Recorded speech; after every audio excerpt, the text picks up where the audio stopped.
5 things you can do that will take your mix to the next level, and is not a plugin, and is not, you don't have to purchase any plugin in your computer. It has nothing to do with plugin, it has nothing to do with an effect, an audio effect, it has nothing to do with any of that. But with that said, let's get straight into it after the intro. What? Welcome back to the studio, ladies and gentlemen. It's still your boy Chris Beat, the drummer boy. So if this is your first time here, you are welcome. Please watch the video, and at the end of the video, if you like what you see, please subscribe. And if you don't like, let me know in the comment section what you don't like. And again, the new session for Chris Beat Music Academy is starting, so click the link below to join if you like to see more in-depth stuff, as we have the beginner, intermediate and advanced beat making class, recording class, and mixing and mastering class. We have in-depth stuff that you can only learn by going to school. So yes, first thing that you can do that can elevate your mix is to ensure you have proper gain staging. Ensuring proper gain staging throughout the signal chain can improve the clarity and balance of a mix. Make sure that each track is not too quiet or too loud. Getting the right amount of signal that you need in the mix. So don't make something too quiet, don't make it too loud. Let it be in relation to the other tracks. Prevent clipping. So in Chris Beat Music Academy, there's an illustration we gave. There's internal clipping and outer clipping. So we use the term internal bleeding. Ensure that your song does not have any internal bleeding. When you bleed red. The second thing that you can do to improve your mix is microphone placement. So this is kind of like a two-way thing: microphone placement and microphone selection. Knowing the type of microphone to use for what case, for knowing the type of polarity switch that you need in your microphone. If you're working with an artist in the studio, or you're working with a recorded audio, adjusting the microphone placement or using a different type of microphone can make a significant difference in capturing the sound that you desire. Experimenting with the placement of microphone can help you find a sweet spot for each instrument and voice. So this I do a lot. Sometimes, when you come too close to the mic, you get the booming sound. Okay, or because I have this microphone going through my own hardware signal chain, it might not give you that feel, but it has a way of getting that boominess. When you move too far away, it has a way of letting the vocal sound too thin. So you want to experiment with having something that sounds good even without you doing anything to it. So this is how you want to do it. You want to tell your artist sing, let the artist sing close, let the artist sing far. Look for the sweet spot, the place where you feel like, oh, this thing sounds the best. So you can only do that by experimenting with the singer. So I do this on stage when I'm doing a live mix, where I tell the musician, please sing from like this. Sing, I just wanna be in love with you.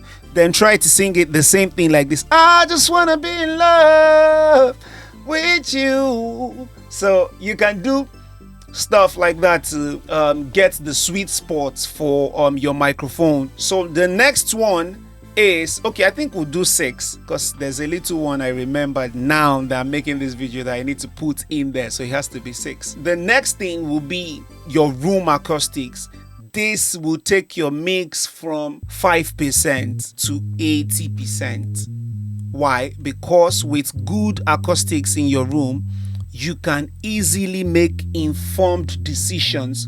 So your decisions will be made based on what you really need, instead of you trying to fix something that is not in the mix, that is not even a problem in the mix, but a problem in your room. So you can hear things easily. The acoustics of your listening environment can have a profound impact on how your mix translates in other systems. Investing in acoustic treatment, or even just rearranging your room, changing up your listening environment, can lead to a better decision during a mixing process. So see how best you can make it work. See how best. There are many resources online that helps you do that if you can't afford to learn it properly. There are many resources online that can help you get that. Try to seek professional advice as to what you need to place on the wall, that can help you achieve things, that can help you at least transform your room into a better listening environment for you. Don't worry, this is Chris from the future. We made a mistake, so the editor said, come on, just get straight into the video and just make it again. So yes, the next tip is arrangement balance. No such thing as a good mix without a good song. There is no such thing as a good mix without a good arrangement. Somebody that is not a musician, they don't listen to music and go, oh, that's a great mix. They just feel the music. They just feel however the music is relating to them, and however that music makes them feel is what they feel. They don't necessarily say, oh, nice EQ, nice compression. They don't do that. So the arrangement, the vibe that your song has, the arrangement it has, goes a long way into how the mix will be, goes a long way into how people will perceive it. So take time to listen to your track carefully. Try out things, move the intro to the beginning, move the outro to the beginning, move the verse to the beginning. Try things out just to create a new sound and try to see how you can maintain a balance, before mix, how you can maintain a balance here and there in a mix. Like I said, in the live scenario, when we're mixing, we want to always try to get the drum to sound proper, like tuning the drum. That is without mic now, tuning the drum, trying to let the drum sound sweet so that we can know exactly what we need to get when we put our microphone and place our microphones right. And then even with drums, we move microphones around, like we said in the previous tip. We move microphones around to see what works and what doesn't. So with that said, let's move to the next class. Thank you.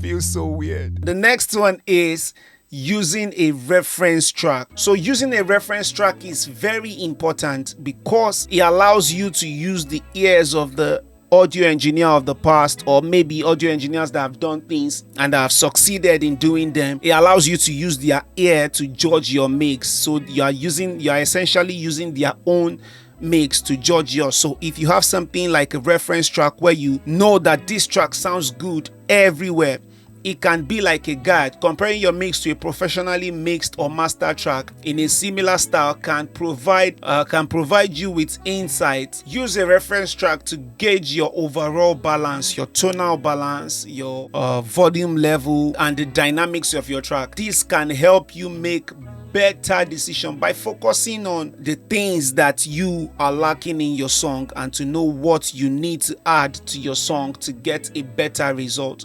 The next one will be pay for the knowledge, pay for knowledge. So a very long time ago, I said, okay, you know what, this production of a thing, I wanted to go into it. But I know for a fact I will be just another kid trying to make music without knowing exactly what I'm doing.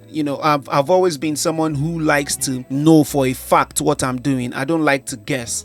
I don't like to feel like, oh, everyone knows this thing, or I'm doing this thing because I was shown to me like this. I always like to know the reason why I'm doing something, or why and how am I doing this thing? Why do I feel like this works? So which was why, I went to study professionally, as I did my master's in audio technology.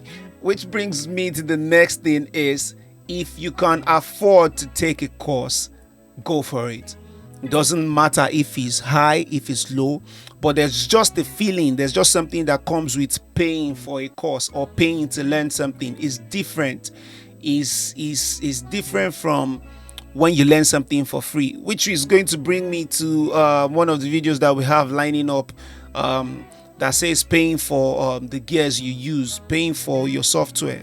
There's a difference between someone that uses a paid plugin and a cracked plugin. Is the confidence, is the ability to know that, yes, this is what I do. So yes, there you have it. By focusing on on all these aspects, can improve your mix without solely relying on plugins, without having to move any fader. So yes, there you have it. If you find this helpful, like, subscribe, leave a comment in the comment section, and I will catch you in the next class. Love.